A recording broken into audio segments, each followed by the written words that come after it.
नमस्कार दोस्तों, पंथ पड़ाव में आपका स्वागत है।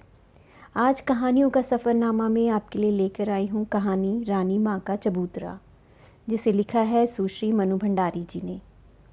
तो चलिए शुरू करते हैं। आज रात को जब चबूतरे पर बैठक लगी तो औरतों की चर्चा का विषय पूर्णिमा को होने वाला आयोजन था।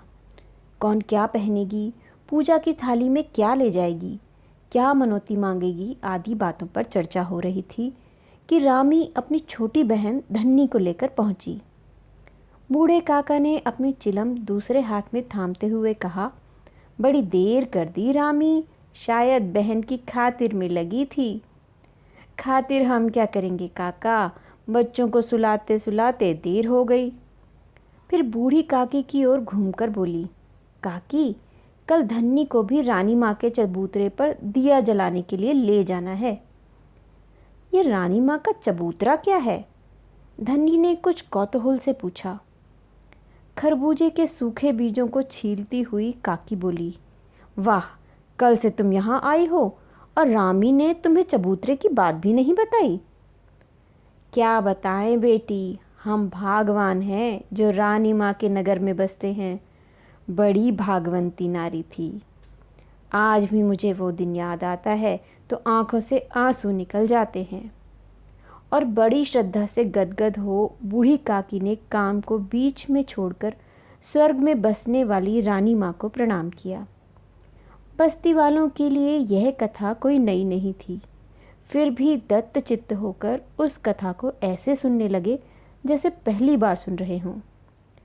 स्त्रियों का तो ऐसा विश्वास था कि जितनी बार इस कथा को कहेंगी या सुनेंगी, उनका पुण्य बढ़ेगा। हाथों को माथे से छुआकर फिर अपना छोड़ा हुआ काम संभाला और काकी बोली, कोई 10 साल पहले की बात होगी। हमारे नगर सेठ के बेटे पर शीतला माई का कोप हुआ। पानी की तरह पैसा बहाया, वैद्य हकीमों का तांता लग गया, पर शीतला माई तो कोई और ही खेल खेलने आई थी। वे इन दवाइयों से क्यों शांत होती भला? सब हार गए और शीतला माई बच्चे पर ऐसी जमकर बैठी कि ना उसे मरने दें ना जीने दें। माँ तो सेवा करते करते सूख कर कांटा हो गई, ना खाने की सुध न सोने की। भाग से एक साधु द्वार पर आया। रानी माँ की सूरत देखते ही सारी बात समझ गया। वे कोई ऐसा वैसा साधु भी नहीं, शीतला माई का भेजा हुआ साधु था। बोला, बेटी, तेरा बच्चा मौत के मुंह में है, पर तेरे प्रताप से ही बचेगा। 7 दिन तू अन्न जल का त्याग कर दे, तेरा बच्चा उठ खड़ा होगा। रानी माँ के तो प्राण पहले ही आंखों में आए हुए थे, उस पर 7 दिन अन्न जल का त्याग। सबने बहुत समझाया कि साधु की बातों में मत आओ, पर वे नहीं मानी सो नहीं मानी। 7 दिन बाद बच्चा तो उठ खड़ा हुआ, पर रानी माँ जाती रहीं। काकी का गला भर्रा गया। पास बैठी फूलों ने आंचल से आंसू पोंछ डाले। धन्नी, जिसने अभी तक बच्चे की सूरत तक नहीं देखी थी, उसके मन में जाने कैसा शूल सा चुभने लगा। काकी ने टूटा सूत जोड़ते हुए कहा, सारा गांव इकट्ठा हुआ उस देवी के दर्शन को। अर्थी ऐसे उठी कि राजे महाराजों की भी क्या उठेगी, नगर सेठ की बहू। बीच में ही बात काटकर फूलो बोली, केसर की छींटों की बात तो कही नहीं। फिर उसने कुछ इस भाव से धन्नी की ओर देखा, मानो कह रही हो, इस घटना की राई रत्ती बात केवल काकी ही नहीं, वह भी जानती है। हाँ बेटी, जब उसकी अर्थी उठी तो आसमान से केसर के बूंदें बरसी थी। और तमाशा देखो, इतनी भीड़ में से क्या मजाल जो एक छींटा भी किसी दूसरे पे पड़ जाए। बस खाली अर्थी पर ही पड़ रहे थे छींटे। फिर सेठ जी ने अपने बगीचे में रानी माँ की याद में एक चबूतरा बनवाया। हर पूर्णमासी को नगर की औरतें वहाँ दिया जलाने जाती हैं, अपने बच्चों के लिए मनौती मानती हैं। रामी ने जरा काकी की ओर झुककर फुसफुसाते हुए स्वर में कहा, धन्नी को भी इसीलिए बुलाया है काकी कि कल इससे दिया जलवा दूं। ब्याह को 4 साल होने को आए, अभी तक कोख नहीं फली। 1-2 साल और बीत गए तो वह किसी और को घर में डाल लेगा। जरूर दिया जलवा, भगवान करेगा तो साल बीतता ना बीतते गोद में बाल गोपाल खेलने लगेगा। रानी माँ का आशीर्वाद कभी अकारथ नहीं जाने का। धन्नी लजा गई। साथ ही उसे यह भी महसूस किया कि यहाँ आकर उसने अच्छा ही किया। काकी से जरा दूर बैठा गोपाल, जो गांव का सबसे मस्खरा जवान था, बोल उठा, काकी मैं तो तुम्हारा और तुम्हारी रानी माँ का कमाल तब मानूं जब तुम गुलाबी को रास्ते पे ला दो। नाम मतलब उस चुड़ैल का मेरे सामने। वह कोई माँ है? कसायन है, कसायन। नहीं तो रानी माँ के चबूतरे में तो वह ताकत है कि पत्थर में भी ममता उपज जाए, पर वह तो हेकड़ी वाली ऐसी है, कभी उधर मुंह भी नहीं करती। भगवान करे उसका सत्यानाश हो जाए, सारी बस्ती पर किसी दिन पाप ला देगी। काका ने स्वर को जरा कोमल बनाकर कहा, क्यों कोस रही है जेठा की माँ, बेचारी मुसीबत की मारी है। तुम्हारा तो दूध झरता है उसके लिए, बड़ी मुसीबत की मारी है। गुलाबी के प्रति काका की इस सहानुभूति से चिढ़कर काकी बोली, मुसीबत की मारी है तो सारी बस्ती मदद को तैयार है, पर वह तो हेखड़ी वाली ऐसी कि अपना ठेंगा ऊपर रखेगी। अरे मैं तो कहूँ, जो अपने आदमी को झाड़ू से मारकर निकाल दे वो किसकी सगी होगी। अब आदमी तो उसका था ही ऐसा कि मार कर निकाल दिया जाए। वह पसीना बहाकर कमाती और वो घर बैठकर दारू पीता। आखिर उसे 2 बच्चे भी तो पालने थे। काका ने फिर गुलाबी का पक्ष लिया। काकी तैश में आ गई और बात रानी माँ से सरक कर गुलाबी पर आ लगी। बड़े बच्चे पाल रही है मुंझौसी, सवेरे उस काल कोठरी में बंद करके जाती है तो शाम को आकर खोलती है।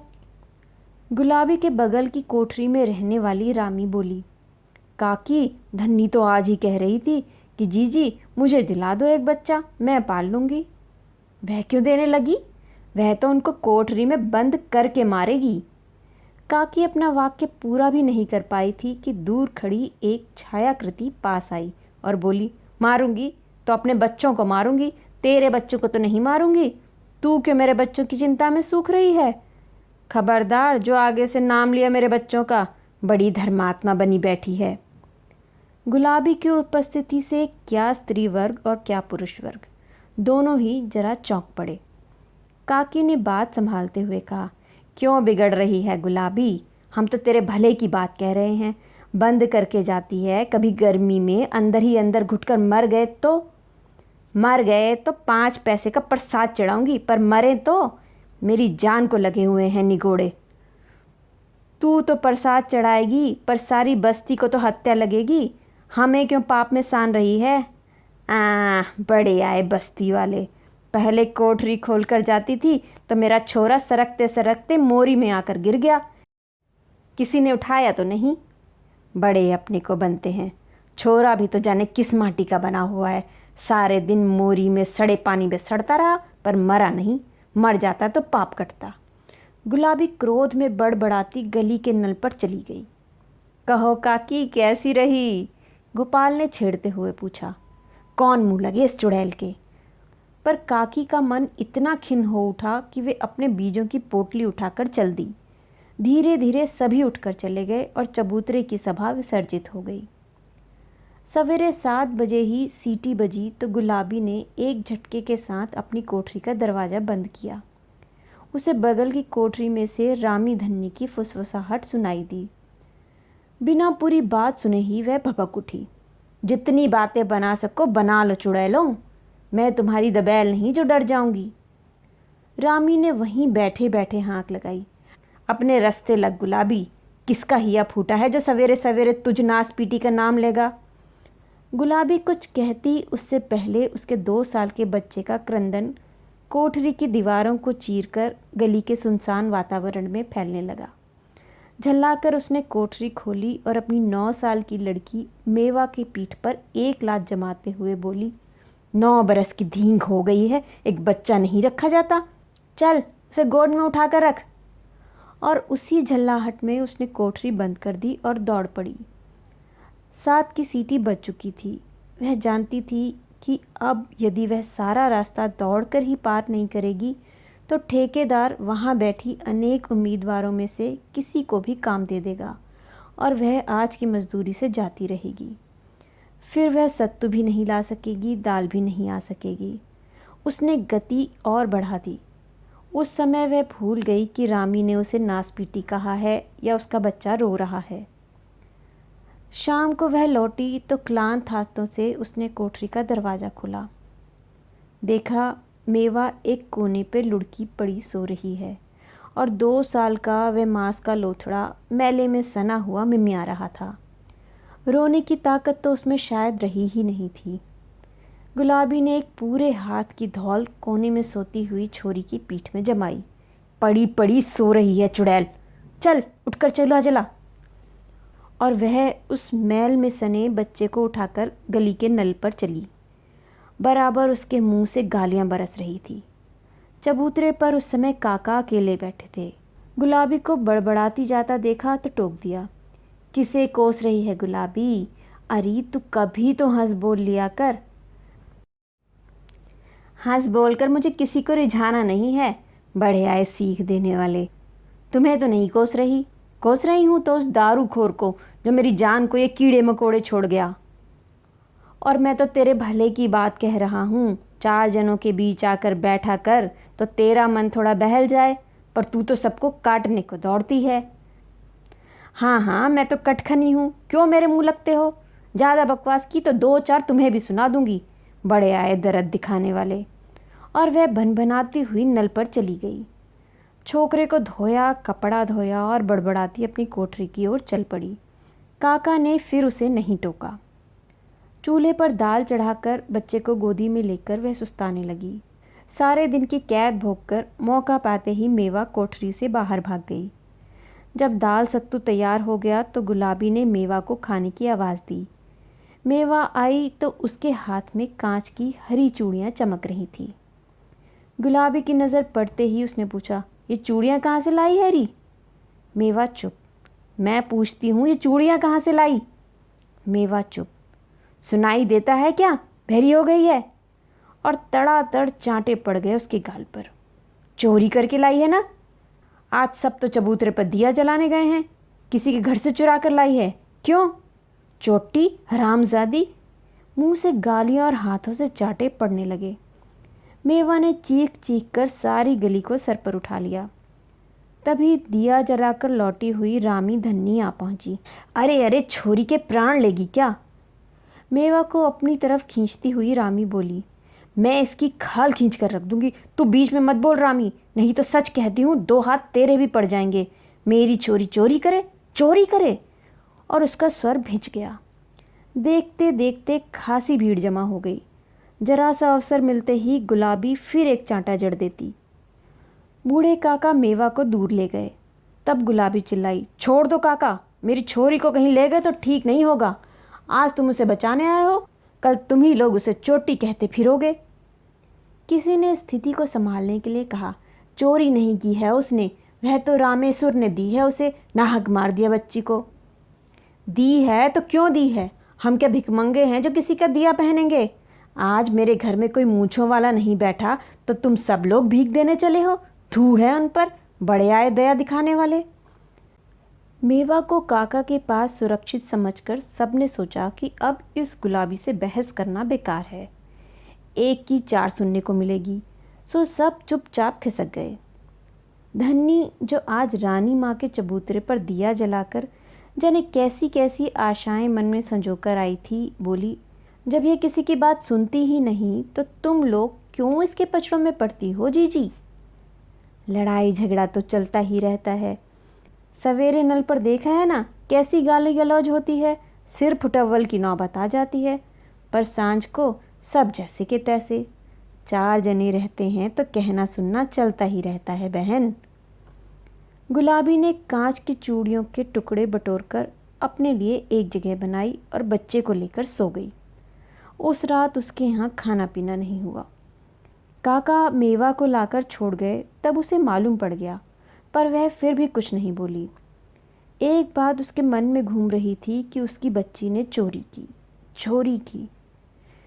पिछले 2 दिनों से चबूतरे पर बैठक का विषय है सरकार की ओर से खोला गया शिशु सुरक्षा केंद्र। काका ने कहा, भगवान भला करे इस सरकार का, सरकारी स्कूल खोल दिए जहां बच्चे मुफ्त में पढ़ लेते हैं। छोटे बच्चों के लिए एक केंद्र खोल दिया। अब औरतें भले ही काम करें, 5 रुपये महीने में दवा दारू भी कर देते हैं। हाँ काका, मैं तो देख कर भी आई हूँ। छोटे छोटे पालने बने हैं, ढेर सारे खिलौने, दाइयाँ हैं, बच्चों को शीशी से दूध पिलाया जाता है, पालनों में सुलाया जाता है, बड़े आराम से रखते हैं। धन्नी ने सोचा उसका बच्चा होगा तब वह यहीं आकर रह जाएगी, उसके गांव के पास तो ऐसा होगा नहीं। अपने बच्चे को पालने में सुलाने और शीशी से दूध पिलाने का सपना उसकी आंखों में साकार होने लगा। गोपाल बोला, गुलाबी से कहो काका कि अपने बच्चे को वहाँ भर्ती करवा दे। तू ही कहना, बड़ा आया गुलाबी का हेतु। याद नहीं है जब मेवा को स्कूल में डालने को कहा था तो कैसी गुर्राई थी। तुम लोग तो बावलों जैसी बातें करते हो। मेवा को वो स्कूल में डाल देती तो उस छोरे को कौन रखता। तो अच्छी तरह मना करती, वह तो बस काटने को दौड़ती है। अरे धीरे बोलो काकी, नहीं तो अभी कहीं से निकलकर बम गिराने लगेगी। जब उसकी बात करो तभी टपक पड़ती है। पर उस दिन गुलाबी नहीं टपकी। दूसरे दिन जब चबूतरे पर बैठक लगी तब भी इसी तरह की चर्चा चल रही थी। गुलाबी अपनी लड़की मेवा को ढूंढती हुई आई तो काका ने बात चलाई। अरे गुलाबी, देख, तेरे छोरे के लिए सरकार ने केंद्र खोल दिया है, वहाँ नाम लिखवा दे अपने बच्चे का। सरकार मेरी कसम है ना जो केंद्र खोल देगी मेरे लिए। ये सब तो पैसे वालों के चोचले हैं। मेरा कौन मर्द कमाने वाला बैठा है जो 5 रुपया महीना दे दिया करेगा। बस्ती वाले चंदा कर देंगे री, तू जा नाम लिखवाया। किसी के दान पुण्य में पलने वाली नहीं गुलाबी, थूकती है तुम्हारे चंदे पर। और अपनी लड़की को घसीटती हुई गुलाबी वहाँ से चली गई। लो और खाओ लड्डू, काकी ने चिढ़ते हुए कहा। बिना गुलाबी की 2-4 झड़कियाँ सुने इन्हें चैन नहीं। आज रामी नहीं आई। बात का प्रसंग बदलने के लिए काका ने पूछा। धन्नी को विदा करने गई है। और इधर उधर की बातें करके सभा समाप्त हुई। दूसरे दिन गुलाबी ने उठकर उसकी कोठरी की दीवार पर लगाए हुए सुरक्षा केंद्र के विज्ञापन को फाड़ फेंका। जहाँ कहीं उसे विज्ञापन दिखाई देता उसे फाड़ डालती। लोग देखते तो हंसते। भरी दोपहरी में गुलाबी रेत की तगारियाँ उठा उठा कर पकड़ा रही थी। कुछ औरतें एक देहाती गीत गा रही थी और छत कूट रही थी। ठेकेदार रह रहकर कुछ आदेश देता जा रहा था। गुलाबी का ध्यान अपने काम में था, पर अचानक ठेकेदार का स्वर उसके कान में पड़ा। पूरी बात तो वह सुन नहीं पाई, बस इतना सुना, इसी तरह तो जरा सी आंधी पानी में घर की छतें टूट जाती हैं, जरा अच्छी तरह। उसने आसमान की तरफ देखा, कहीं बादल नहीं थे। फिर भी उसका हाथ रुक गया और उसके सामने उसकी कोठरी की टूटी फूटी छत घूम गई। यदि किसी दिन छत गिर जाए तो। हाथ चलाए ना, कड़क कर बगल वाली औरत ने कहा। वह कब से रेत की तगारी लिए खड़ी थी। एकाएक गुलाबी को होश आया। चला तो रही हूँ, कौन तेरे बाप की नौकर हूँ जो हुक्म चला रही है। शाम को गुलाबी जब घर लौटी तो ठेकेदार से थोड़ी सी सीमेंट और चूना मांग लाई। खा पी कर जब सब सो गए तो गुलाबी के घर से खटर पटर की आवाज़ शुरू हुई। गली में सोए हुए गोपाल ने पूछा, आधी रात को क्या कर रही है गुलाबी। तेरी कब्र खोद रही हूँ। जाने कैसे लोग हैं इस बस्ती के कि गुलाबी के काम में टांग गड़ाए बिना इन ससुरों की रोटी हजम नहीं होती। मर चुड़ैल। और गोपाल सो गया। उस सारी रात कोठरी में कुछ न कुछ काम होता ही रहा। दूसरे दिन रामी ने आकर चबूतरे की बैठक पर सूचना दी कि गुलाबी काम से लौटी, खाया पिया और फिर बच्चों को बंद कर कर कहीं चली गई। जब रामी ने पूछा तो गुर्रा कर बोली, जा रही हूँ अपने खसम से याराना करने, तू भी चलेगी क्या। साथ ही रामी ने ये भी बताया कि उसकी बात को घंटा भर हो गया है पर अभी तक गुलाबी लौटी नहीं। दोनों बच्चे बंद पड़े हैं। कुछ कौतूहल कुछ उपेक्षा मिश्रित क्रोध से सारी बैठक गूंजने लगी। क्यों गई, कहाँ गई, इस तरह तो बच्चे मर जाएंगे, ये कैसी माँ है, आदि अनेक बातें उठी और ख़त्म हो गईं। जानने की इच्छा सबके मन में थी पर किसी में साहस नहीं था जो आने पर उससे पूछ सके। गुलाबी का यह क्रम जब दैनिक हो गया तो सबका कौतूहल का निवारण परम आवश्यक हो गया। बिना उस बात को जाने सबका जीना जैसे दूभर हो गया। काका ने अनुमान से कहा, कहीं चौका बर्तन का काम करने जाती होगी, और कहाँ जाएगी बेचारी। तुम्हारे लिए होगी बेचारी, काकी ने गुर्राते हुए कहा। हत्यारन कहीं की, क्यों जाती है चौका बर्तन करने? मजदूरी से क्या गुजर नहीं होती? मुझे तो इसके लक्षण अच्छे नहीं लगते। बच्चों की जान लेकर धन कमाएगी, क्या करना है उस पैसे का? क्यों पर निंदा करती हो, उसकी वह जाने। बाहर से आते हुए गोपाल ने कहा, चलो काकी, तुम्हें सिनेमा दिखा लाऊं। पर काकी को उस समय यह मजाक नहीं भाया। वह गुलाबी की ही बात सोच रही थी। उसने धीरे से रामी से कहा, तू तो उसके पास वाली कोठरी में रहती है, जरा नज़र रखा कर उधर।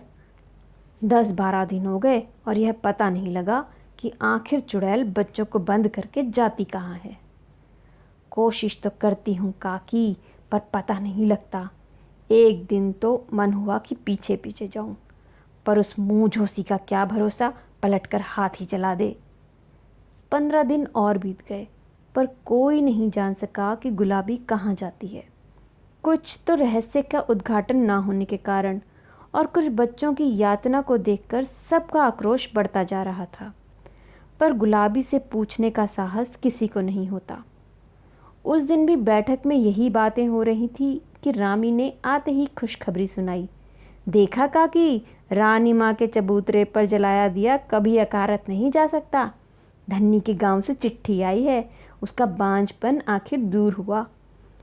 काकी ने श्रद्धावश रानी माँ के आगे हाथ जोड़ दिए।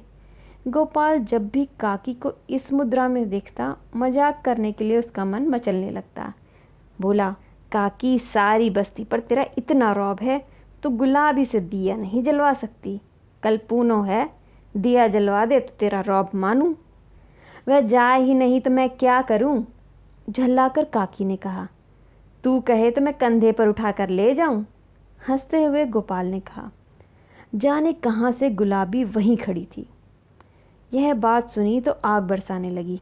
आया है बड़ा गुलाबी को ले जाने वाला, हाथ तो लगा कर देख, असल मर्द का बच्चा है तो आ जाना कल। फिर औरतों को लक्ष्य करके बोली, तुम ही माँ बन बन कर लाल लड़ाओ अपने बच्चों से और दिया जलाओ चबूतरे पर। मैं तो कसायन हूँ, हत्यारन हूँ। जब ये नास पीटे मर जाएंगे तो एक दिन इकट्ठा ही दिया जलाऊंगी। बड़ी सब गुलाबी की चिंता कर कर के मरी जा रही हैं चुड़ैल। और वह अंधेरे में ही गायब हो गई।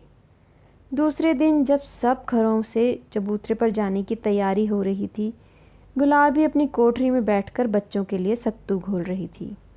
सत्तू घोलकर उसने मेवा के आगे सरका दिया। मेवा ने पूछा, तू क्या खाएगी? मुझे भूख नहीं है, चुपचाप खा ले। कल भी तूने कुछ नहीं खाया था माँ। कह रही हूँ खा ले चुपचाप। सो तो नहीं, जीभ लड़ाई जा रही है बैठी बैठी। तू तो आजकल जरा सा ही सत्तू लाती है माँ, अपने लिए नहीं लाती। गुलाबी ने तड़ाक से एक चाटा जड़ दिया। सत्तू खाती है कि मार खिलाऊं? दोनों बच्चे जब खाना पीना समाप्त कर चुके तो गुलाबी ने हंडिया से पैसे निकाले। बड़ी सावधानी से उन्हें आंचल में बांधा और जैसे ही मुड़ी तो देखा रामी दरवाजे पर खड़ी उधर ही देख रही है। बिना एक शब्द बोले उसने दरवाज़ा बंद किया और वहाँ से चली गई।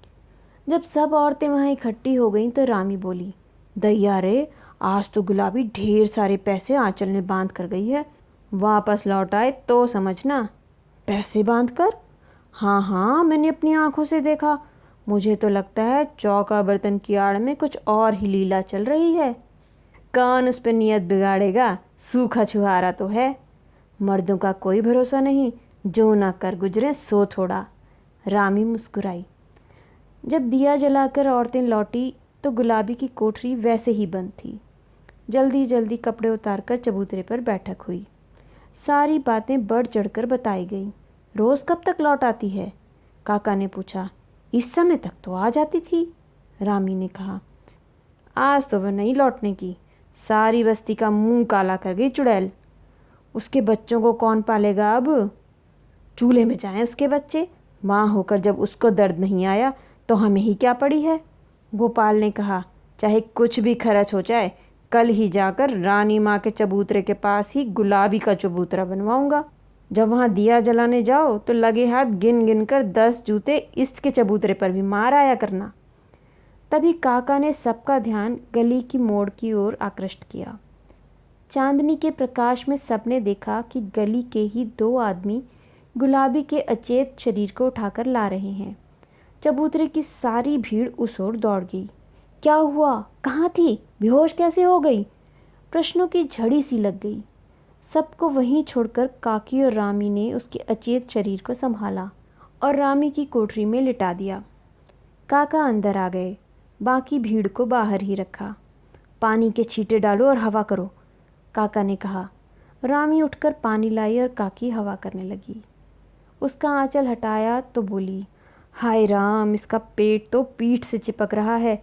लगता है मानो 2-3 दिन से कुछ नहीं खाया। रामी, थोड़ा सत्तू तो खोल कर ला।